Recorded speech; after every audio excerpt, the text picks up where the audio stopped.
우리 다 함께 사도신경으로 우리의 신앙을 고백드리시면서 3월 17일 목요일 아침 예배를 우리 하나님 앞에 올려드립니다. 나는 전능하신 아버지 하나님, 천지의 창조주를 믿습니다. 나는 그의 유일하신 아들, 우리 주 예수 그리스도를 믿습니다.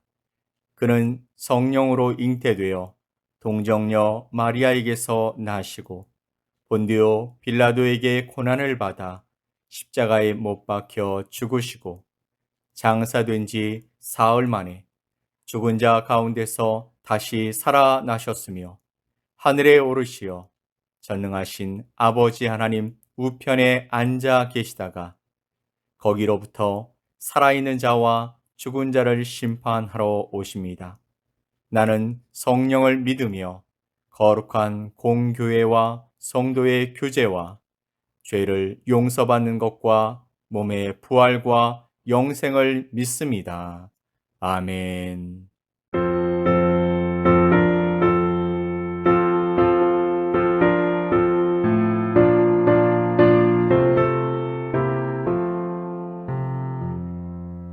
물 위에 생명줄 던지어라.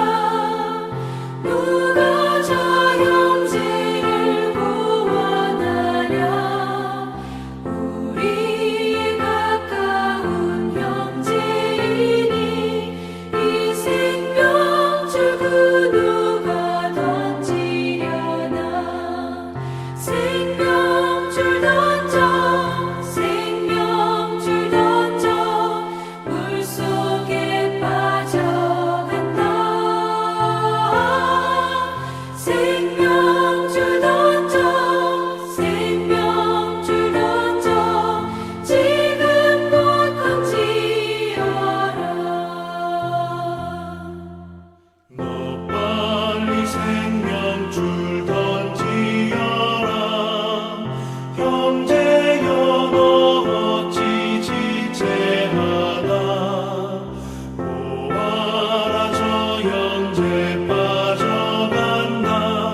이 구조선 타고서 속히 가라. 생명줄 던져 생명줄 던져 물속에 빠져간다. 생명줄 던져 생명줄 던져 지금 곧 던지어라. 너 어서 생명줄 던지어라. 저 형제 지쳐서 허덕인다. 시험과 근심의 거센 풍파 저 형제를 휩쓸어 몰아간다. 생명줄 던져 생명줄 던져 물속에 빠져간다. 생명줄 던져 생명줄 던져 지금 곧 던지어라. 위험한 풍파가 곧 지나고 건너편 언덕에 이르리니 형제여 너 어찌 지체하나. 그 생명줄 던져서 구원하라. 생명줄 던져 생명줄 던져 물속에 빠져간다. 생명줄 던져 생명줄 던져 지금 곧 던지어라.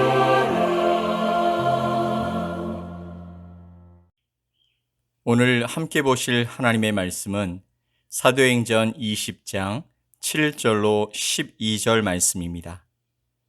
사도행전 20장 7절로 12절 말씀을 우리 함께 보겠습니다.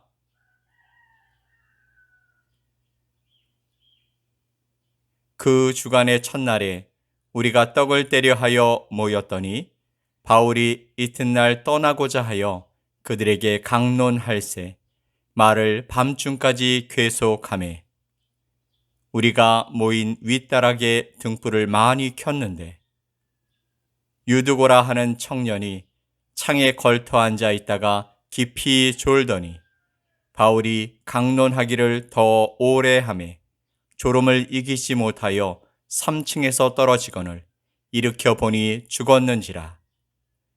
바울이 내려가서 그 위에 엎드려 그 몸을 안고 말하되 떠들지 말라 생명이 그에게 있다 하고 올라가 떡을 떼어 먹고 오랫동안 곧 날이 새기까지 이야기하고 떠나니라. 사람들이 살아난 청년을 데리고 가서 적지 않게 위로를 받았더라. 아멘.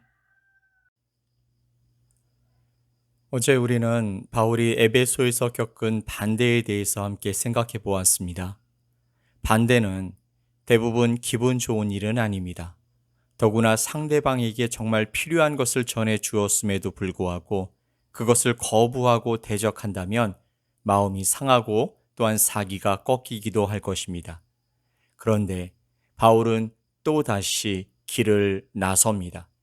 20장 1절 말씀을 보면 소요가 그침에 바울은 제자들을 불러 권한 후에 작별하고 떠나 마게도냐로 가니라.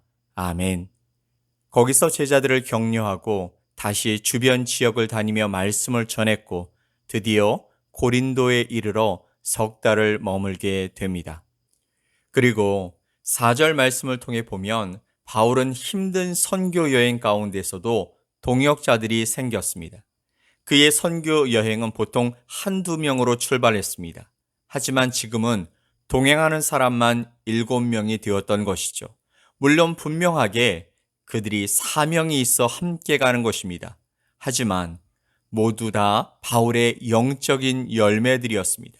가는 곳마다 뿌린 복음의 씨앗이 벌써 그렇게 자라서 바울을 돕고 있었던 것이죠. 세상에 그것보다 더 큰 위로와 격려가 없었을 것입니다.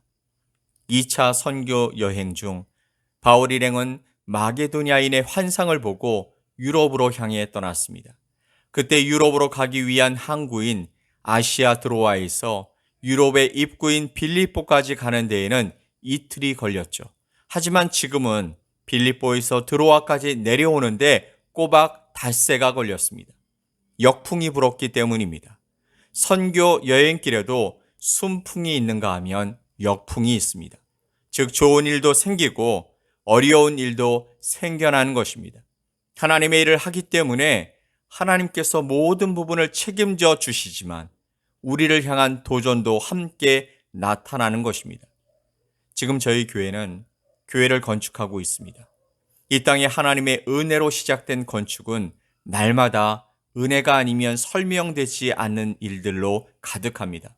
지금까지 이루어진 모든 과정은 하나님이 함께 하셨기 때문에 가능한 역사입니다.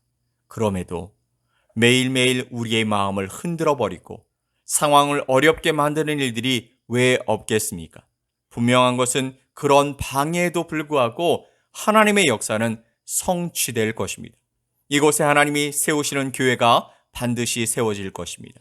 그런데 그곳에 함께하는 우리들이 함께 세워져 가지 못한다면 하나님의 역사가 늦춰질 수도 있는 것입니다. 그래서 깨어있어 분별하고 하나님을 바라보고 선한 하나님의 손을 붙들고 달려가야 하는 것입니다. 바로 그곳에 서 있는 하나님의 사람이 중요하다라는 것이죠. 그런 점에서 우리는 사도행전을 통해서 하나님의 사람들이 어떻게 반응하는지 배우고 있는 것이죠.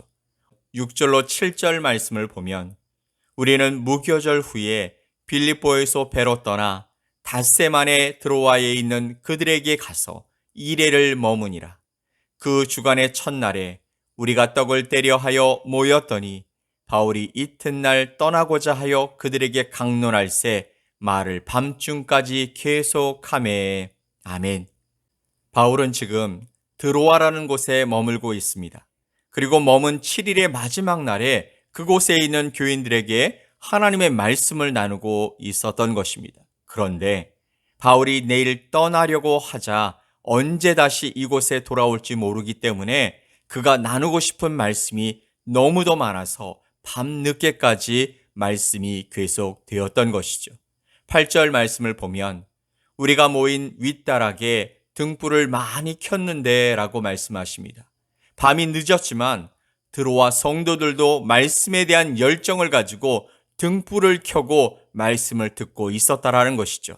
그리고 9절 말씀에서 유드고라 하는 청년이 창에 걸터 앉아 있다가 깊이 졸더니 바울이 강론하기를 더 오래 하매 졸음을 이기지 못하여 3층에서 떨어지거늘 일으켜보니 죽었는지라. 아멘. 생각해보면 하나님께 예배 드리다가 교회 청년이 죽은 것입니다. 그것도 3층에서 떨어져서 말입니다. 바울에게 닥친 일생일대의 큰 위기는 자신의 설교를 듣고 있었던 성도가 죽어버린 것입니다. 세상에 있을 수 없는 제일 황당한 일이 벌어진 것이죠. 하지만 하나님은 감당할 시험을 주시며 또한 피할 길을 주신다고 말씀하셨습니다. 바울은 즉시 내려가서 그의 몸으로 그 청년의 몸을 덮었습니다. 마치 엘리야가 죽은 사르밧 과부 아들 위에 자신의 몸을 덮었던 것처럼, 또 엘리사가 죽은 아이 위에 엎드려서 자기 몸을 댄 것처럼 같은 행동을 했습니다. 이것은 아마도 그 청년을 살리기 위해 사력을 다해 간절히 기도하는 모습이었을 것으로 보입니다. 아마 거기 모인 사람들, 그리고 주변에 믿지 않는 사람들이 모두 모였을 것 같습니다. 그리곤 사람들은 이야기했을 것입니다. 도대체 이게 뭔 일이냐고요? 왜 하나님께 예배 드리는 중에 이런 일이 일어나냐고요? 아니, 저 사람들은 하나님을 믿고 예수님을 믿는다는 사람들인데 복받고 행복하자고 믿는 자들에게 왜 이런 일이 일어나냐고 서로 수군수군 했을 것 같습니다. 물론 우리는 이 이야기의 결말을 알고 있습니다. 유드고가 살아나죠. 그런데 어떤 사람들은 그가 죽었던 것이 아니라 잠깐 기절한 것이라고 말하기도 합니다. 생각해보면 이것이 가능한 일일까요? 9절 말씀을 다시 보면 유드고라 하는 청년이 창에 걸터 앉아 있다가 깊이 졸더니 바울이 강론하기를 더 오래 하매 졸음을 이기지 못하여 3층에서 떨어지거늘 일으켜보니 죽었는지라. 그들이 모여 예배드린 곳은 3층이었습니다.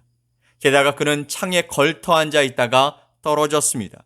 상식적으로 생각해보면 기절이 맞을까요? 창에 걸터 앉은 곳은 아마도 그가 다른 사람들보다 연소해서 앉는 자리를 양보하고 그나마 앉을 수 있는 자리가 창틀 정도였을 것으로 보입니다. 그리고 거기서 졸다 떨어지면 손 쓸 겨를도 없이 떨어졌을 것이기 때문에 큰 사고로 이어졌을 것이 확실해 보입니다. 그리고 말씀 속에서 일으켜보니 죽었다라고 확인해주고 있습니다. 만약 기절한 것이었다라면 미동이라도 있었을 것인데, 그리고 주변 사람들이 알 수도 있었을 것인데 그렇지 않았다라는 것이죠. 모두 이 상황에서 혼란스러워하고 당황했을 것이지만 바울은 그를 안고 간절히 기도했습니다. 10절 말씀에 바울이 내려가서 그 위에 엎드려 그 몸을 안고 말하되, 바울도 당황했겠지만 그는 지금 하나님의 역사를 간절히 구했습니다. 그리고 이렇게 선언했습니다. 떠들지 말라. 생명이 그에게 있다. 주변에서 이 사건을 부정적으로 말하고 큰 소리로 이 모임을 폄훼하는 무리들을 향해서 외치는 것입니다. 떠들지 말라. 생명이 그에게 있다. 죽은 것이 아니다라는 것이죠. 그리고는 곧 다시 올라가서 떡을 떼어 먹고 오랫동안 곧 날이 새기까지 이야기하고 떠나니라 라고 말씀하십니다. 아수라장으로 변할 수 있는 예배의 자리가 하나님의 기적을 보게 되는 능력과 위로의 자리로 변화되어진 것은 바로 하나님의 말씀이 있는 곳에 하나님의 능력과 위로가 함께하기 때문인 것입니다. 우리는 하나님의 말씀을 너무 가볍게 생각하지만 그 말씀은 하나님께서 우리와 연결하기 위해서 우리에게 주신 하나님의 뜻, 하나님의 의지인 것입니다.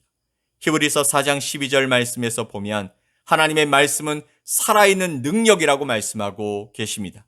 바울과 함께 하나님께 예배드렸던 드로아의 성도들은 바로 살아계신 하나님의 능력을 그곳에서 보았던 것입니다. 사랑하는 성도 여러분, 이 말씀을 나누면서 저에게도 이런 능력이 우리의 예배의 자리에서 일어났으면 좋겠다라는 거룩한 욕심이 생겼습니다. 우리 함께 기도합시다. 살아계신 하나님의 말씀이 하나님을 예배하고 하나님을 바라보고 하나님을 믿고 따라가는 자들의 삶 가운데서 능력과 위로로 드러날 수 있기 위해 우리 함께 기도합시다. 오늘 우리의 삶의 자리에서도 동일하게 하나님의 역사가 나타날 수 있게 되기를 그렇게 소망하며 살아가는 우리가 될 수 있기를 예수 그리스도의 이름으로 간절히 축복합니다. 아멘. 우리 함께 기도합시다. 사랑과 은혜가 풍성하신 하나님 아버지 감사합니다. 우리는 아무 힘이 없지만 우리 가운데 놀라운 은혜와 능력과 위로로 함께 해주시니 감사합니다. 바라기는 우리 삶의 지경에서 하나님만이, 예수님만이 드러나고 영광받아 주시옵소서. 오늘도 우리의 몸과 마음을 주님 앞에 두기를 원합니다. 우리의 생각과 감정과 의지를 주님께 드립니다. 주님, 온전히 주님의 것으로 사용하여 주시옵소서. 감사드리며 예수님의 이름으로 기도 올리옵나이다. 아멘. 하늘에 계신 우리 아버지여, 이름이 거룩히 여김을 받으시오며 나라가 임하시오며 뜻이 하늘에서 이루어진 것 같이 땅에서도 이루어지이다. 오늘 우리에게 일용할 양식을 주시옵고 우리가 우리에게 죄 지은 자를 사하여 준 것 같이 우리 죄를 사하여 주시옵고 우리를 시험에 들게 하지 마시옵고 다만 악에서 구하시옵소서. 나라와 권세와 영광이 아버지께 영원히 싸움나이다. 아멘.